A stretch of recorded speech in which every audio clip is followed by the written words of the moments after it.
Itin bieži veiksmīga uzņēmējdarbības ideja rodas nevis domājot un sēžot, ko gan tādu jaunu un labu varētu sākt ražot, bet tieši aktīvi darbojoties un secinot, ka kaut kā pietrūkst. Tieši tā notika arī ar Latvijas uzņēmējiem, kuri pirms vairākiem gadiem vēlējās uzsākt mežizstrādi Krievijā. Sijā Ciedra sākotnēji tika dibināta kā kokapstrādes un mežizstrādes uzņēmums, taču, kad radās nepieciešamība pēc nopietnas meža tehnikas, kādu iegādāties nebija iespējams, uzņēmums pats ķērās vērsim pie ragiem. Tā tapa pirmais pašmāju meža traktors Deep Forest. Kad tas veiksmīgi bija darbojies jau 2 gadus, Ciedra veica tehnikas certifikāciju saskaņā ar Eiropas Savienības prasībām un ieguva tiesības ražot meža traktorus sērijveidā. Es domāju, ka pirmām kārt viņi ir atšķirīgi ar to, ka viņi ir uzražot Latvijā, ka tur ir latviešu cilvēki to taisījuši, un tas ir latviešu kapitāls, kas to ir veidojis.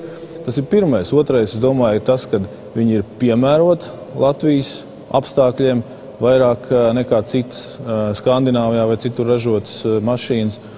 Teiksim, ja mēs runājam par tehniskiem rādītājiem, tad viņa var iebraukt daudz kur vairāk un nevar iebraukt citas tehnikas. Tad sliktākās vietās, purvainās vietās.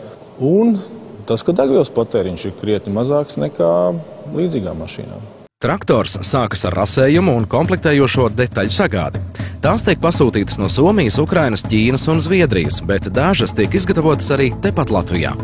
Lai beigās sanāktu traktors, ir jāpasūta metāls, riepas, dzinēji, hidraulikas komponenti, lukturi un citas detaļas. Vispirms notiek metāla detaļu metināšana, kā rezultātā rodas izturīgs rāmis. Tad tiek sakomplektēti tilti un piestiprināti rāmim, bet uz tā savukārt nostiprināts kravas nodalījums. Paralēli šim procesam tiek izgatavota ergonomiskā ērta kabīne ar trieciendrošiem stikliem.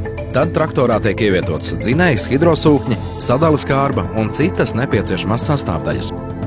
Nākamais solis ir kabīnes novietošana paredzētajā vietā.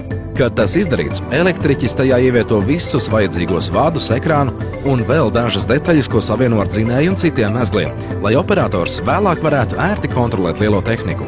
Starp citu, šo traktoru vadīt ir vienkāršāk kā vieglo auto.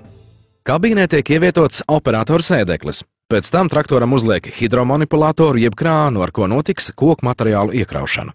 Tiek pieskrūvēti lielie riteņi, kas katrs svēr apmēram pustonu. Tieši pateicoties tiem, ar traktoru iespējams pārvadāt koku materiālus praktiski jebkuros meža apstākļos, arī caur dubļiem un ūdeni. Beigās vēl tiek veikta testēšana, un tehnika ir gatava darbam. Lielo mašīnu vada īpaši tai izstrādāta programmatūra.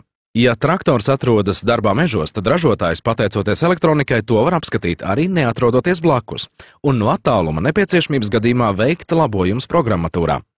Ja mašīnai pēkšņi nepieciešams remonts, ražotāja pārstāvi dodas uz vietu, kur traktors atrodas, un, ja iespējams, turpat arī veic tā labošanu. Lai gan dažas no saražotajām mašīnām aizceļojušas pie kaimiņiem uz Igauniju, galvenokārt tās strādā Latvijas mežos. Uzņēmēju nākamais mērķis ir iekarot Krievijas tirgu, jo klimats un meži šajā valstī ir ļoti līdzīgi kā pie mums Latvijā. Šobrīd tehnika jau sevi veiksmīgi apliecinājusi, taču kādas bija sajūtas pirms vairākiem gadiem, sākot visu no nulles? Noteikti grūtākais jau bija sākotnējais finansējums arī. Radīt kaut ko jaunu, nezinādams, vai tev sanāks vai nesanāks un investēt līdzekļus. Tad salikt kopā elektroniku ar mehāniku. Tas bija diezgan tāds sarežģīts darbs, kur varbūt pasaulē pie tādām lietām strādā ļoti daudz cilvēku, lai uztaisītu šādu te vienu tehniku, inženieri. Un tad mums varbūt bija 1 vai 2 cilvēki, kas to lika kopā, un tas nebija tik vienkārši. Es domāju, ka bez komandas izdarīt īstenībā tādas lietas pat nav iespējams. Jo vienatnē vai divatā ir ļoti grūti, bet ja visa komanda, ja viņa visa zina, ko tu gribi panākt, ja ir nosprausts mērķis, ko vajag panākt, un tomēr viens uz otru var paļauties, un katrs tomēr dara to savu darbiņu, ko viņš vislabāk zina un māk, tad finālā arī var sanākt tādu tehniku, kādu mēs taisam. Šis ir viens no tiem gadījumiem, kad Latvijā ražota prece patiešām spēja izkonkurēt citu zemju līdzinieces. Šī tehnika ir labāka caurgājumība. Latvijas apstākļos, kad nav ziemas, ir gari pavasari un rudeņi, kad zviedru tehnika bieži vien stāv un nekustās vai arī strādā tikai sausajos tipos. Mēs varam braukt, strādāt, pievest arī šīs izmaksas mums ir daudz mazākas. Tehnika ir salīdzinoši lētāka.